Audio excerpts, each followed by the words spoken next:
Good morning students. कल के lecture में हमने भारतीय संविधान इंडियन कॉन्स्टिट्यूशन की विशेषताओं को समझने का प्रयास किया था। आज हम देखेंगे कि मूल अधिकार फंडामेंटल राइट्स जो हैं वो क्या हैं, उनका विकास या कैसे हुआ, उनकी आवश्यकता क्या है और उनका महत्व क्या है। राज्य और व्यक्ति के आपसी संबंध जो हैं वो हमेशा से ही जटिल रहे हैं और वर्तमान समय में जो आज प्रजातंत्रीय व्यवस्था है, इस समस्या ने विशेष महत्व जो है वो प्राप्त कर लिया है। एक और तो शांति और व्यवस्था बनाए रखने के लिए नागरिकों के जीवन पर राज्य का नियंत्रण आवश्यक है और दूसरी ओर राज्य की शक्ति पर कुछ ऐसी सीमाएं लगा देना भी आवश्यक है जिससे राज्य जो है वो मनमाने तरीके से आचरण करते हुए व्यक्ति की स्वतंत्रता और अधिकारों के विरुद्ध कार्य न कर सके। मूल अधिकार जो है वो व्यक्ति की स्वतंत्रता और अधिकारों के हित में राज्य की शक्ति पर प्रतिबंध लगाने का श्रेष्ठ उपाय है।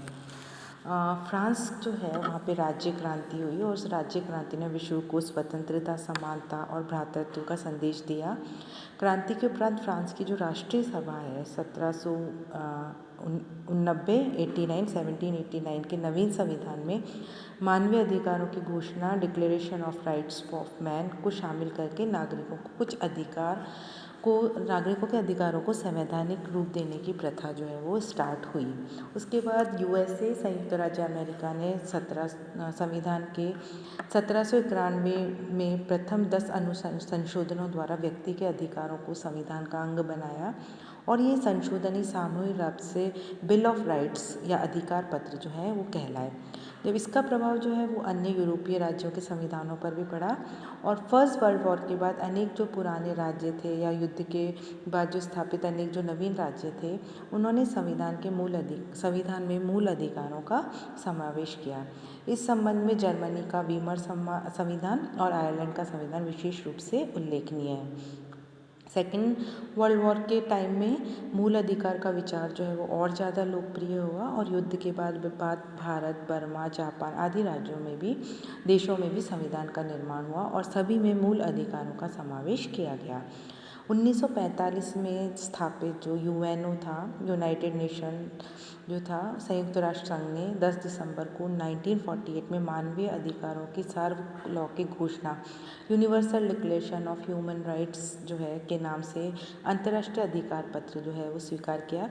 इसलिए 10 दिसंबर को प्रत्येक वर्ष जो है वो ह्यूमन राइट्स डे के रूप में सेलिब्रेट किया जाता है। इस प्रकार से जो मूल अधिकार का विचार है वो वर्तमान में एक यूनिवर्सल कॉन्सेप्ट है, इसको सबने स्वीकार कर लिया है।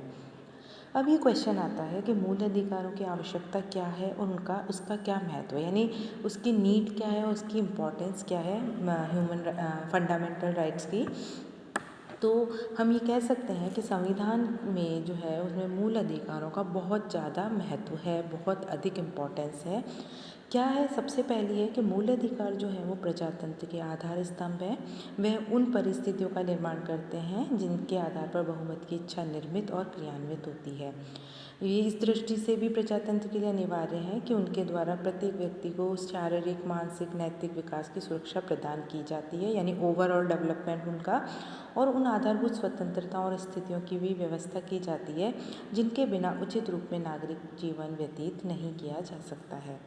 सेकंड है कि जो फंडामेंटल राइट्स हैं वो किसी भी देश की जो पॉलिटिकल जो सिस्टम है उसमें एक दल की जो विशेष तानाशाही स्थापित होने से रोकने के लिए नितांत आवश्यक है, जरूरी है। और इसमें संदेह नहीं कि वर्तमान समय में निरंकुश राजाओं के व्यक्तिगत शासन का भय तो समाप्त हो गया है, लेकिन जो प्रजातंत्र राज्य है उसमें बहुमत का जो शासन है, बहुमत तानाशाही का भय जो है वो हमेशा बना रहता है।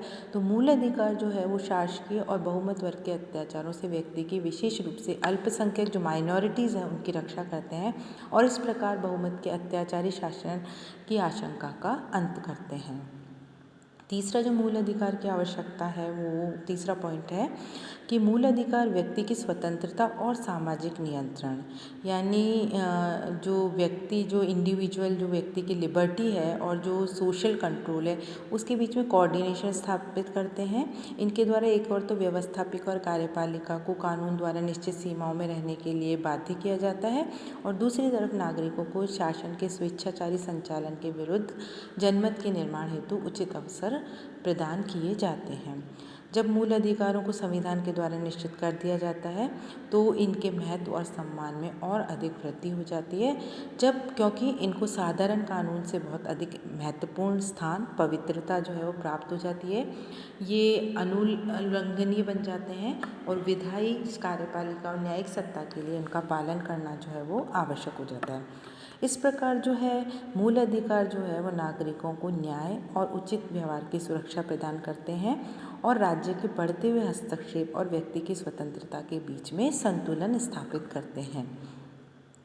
नागरिकों के जो फंडामेंटल राइट्स हैं वो मानवीय स्वतंत्रता के मापदंड और संरक्षक दोनों ही हैं और इस कारण उनका अपना मनोवैज्ञानिक महत्व है।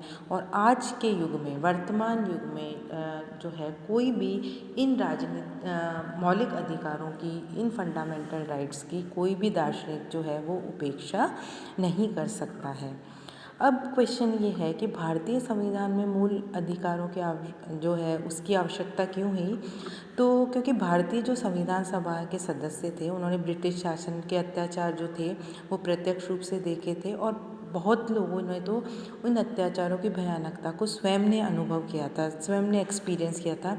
ऐसी स्थिति में उनके द्वारा स्वाभाविक रूप से ये सोचा गया कि ऐसी व्यवस्था स्थापित की जानी चाहिए जिससे अब जो शासन है जनता पर इस प्रकार अत्याचार ना कर सके। भारत में प्रजातंत्र नया नया स्थापित किया जा रहा था स्वतंत्रता के बाद से और इस कारण भी नागरिकों के अधिकारों को विधानमंडल की इच्छा पर छोड़ना उचित नहीं समझा गया। और इस संबंध में डॉक्टर अंबेडकर जो है उन्होंने भारतीय संविधान सभा में कहा था कि भारत में इन अधिकारों को विधानमंडल या सरकार की इच्छा पर छोड़ देना उचित नहीं था, क्योंकि भारत में लोकतंत्र पूर्ण रूप से अभी तक पनप नहीं पाया है, इसलिए इन अधिकारों को संविधान में रखा गया है। कल का जो लेक्चर होगा उसमें हम जो हमारे मूल अधिकार हैं, जो हमारे फंडामेंटल राइट्स हैं, उनके अर्थ को समझने का प्रयास करेंगे। Thank you so much.